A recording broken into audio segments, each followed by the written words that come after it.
Hey chat, as I'm sure most of you are aware, there has been a rise in anti-trans legislation in the United States over the last several years. But what you might not be aware of is how steep. I thought it would be helpful for us to take a brief look at the numbers, what they mean, and what we can do about them. So 2018, we've got 19 bills. In 2019, we had 25 bills. In 2020, it was 60. In 2021, it was 31. In 2022, it was 155 bills. So if we just want to move this over a little bit here. Okay, wait, that's not going to fit. How to make this fit? Okay, that's got to be... Oh, hold on. Okay, no, that still doesn't fit. Right, just give me a second.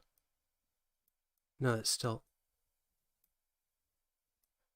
Okay, there we go. Okay, wait, we're gonna zoom back in so we can actually read what that says. So that's 587 bills for 2023. I've seen a lot of people say on Twitter that that the current trend of anti-trans legislation and rhetoric and violence is something that's been going on forever. You know, it's business as usual. And I just really want to make sure that people understand this is not business as usual. This is not normal. This is new. Okay? Yes, there has always been a attempt to deperson trans people as a category, historically. And you can call that whatever you want. However, this is an escalation. This is a website tracking all of the bills that are currently being proposed each year, what states they're in, which ones have failed, which ones have passed, which ones are active. So we got 254 bills active. So 0 have passed this year, but it's only the 10th of January, so we've got time. But we had 85 bills passed last year. I want you to take a look at a video by an excellent content creator named Ty Turner. We're not going to watch the whole video. This is just a little clip. This is a hearing about one of these bills. This is just a single bill from this list. I'm Dr. Michelle Hutchison, MD, PhD. I represent myself and the almost 200 children that I have treated here in Little Rock for transgender. No prepared remarks. I just want to speak from the heart for these kids who really are the bravest, brightest, type A, high-achieving, amazing children. I mean, I just can't go on enough about them. They're just amazing kids, okay? And they know who they are, and they know who they are from a very young age. There are, ma'am, multiple published standards of care for the treatment of these children. There are multiple guidelines for the treatments of these children.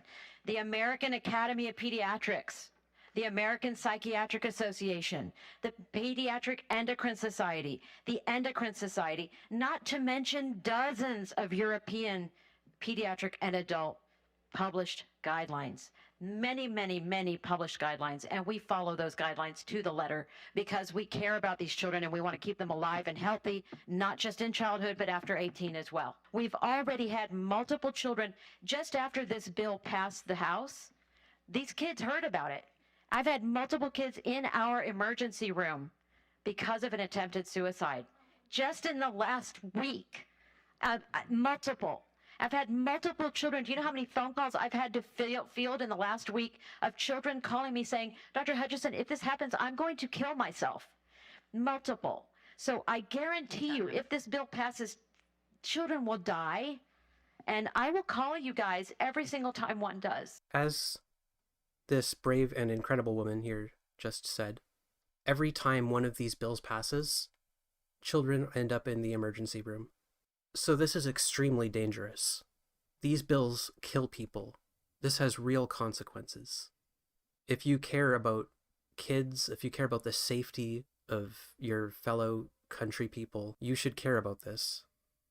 What resources are available to us? Well, if you're trans or gender non-conforming or non-binary or queer, and one of these bills is coming to your state and you're not feeling safe or for any other reason, we have an excellent resource here, GLAAD, GLAAD.org/transgender/resources. And we've got the Trevor Project's 24/7, 365 lifeline here. They've also got Trevor Chat here as an online instant messaging option, because I know a lot of you are phone shy. We've got the National Suicide Prevention Lifeline. We've got the Trans Lifeline, and there's a lot of really excellent resources here that I encourage you to look through if you feel like you need somebody to reach out to. Link is in the description. As for everybody else, you can vote. This is an excellent resource as well. This lets you check if you are registered to vote currently. It lets you register to vote, lets you find your polling place. If you care about stopping these bills from passing, then voting matters. In the description, there is also a link to find your representative by zip code. All you have to do is follow the link, put in your zip code. I don't live in the States, so I could like make one up here. There we go. All right, so here's our representative for that place. Very easy. You might think that this doesn't really do anything, that, oh, it's just going in the incinerator. But the kind of changes that happen usually happen because crazy people are just calling their reps like every day and just spamming their inboxes full of stuff. So you can do a lot more than you think with a tool like this. If you feel like that's not enough, if you feel like you have more to give, you can do is go to the Trevor Project. Again, the link is in the description. They have a lot of services and resources on here, but there's also the opportunity to volunteer, to donate. This is a way to help real people if you feel like you have the strength or energy to do that. And that's about everything we wanted to cover today.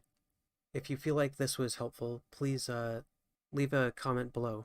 And also please consider subscribing.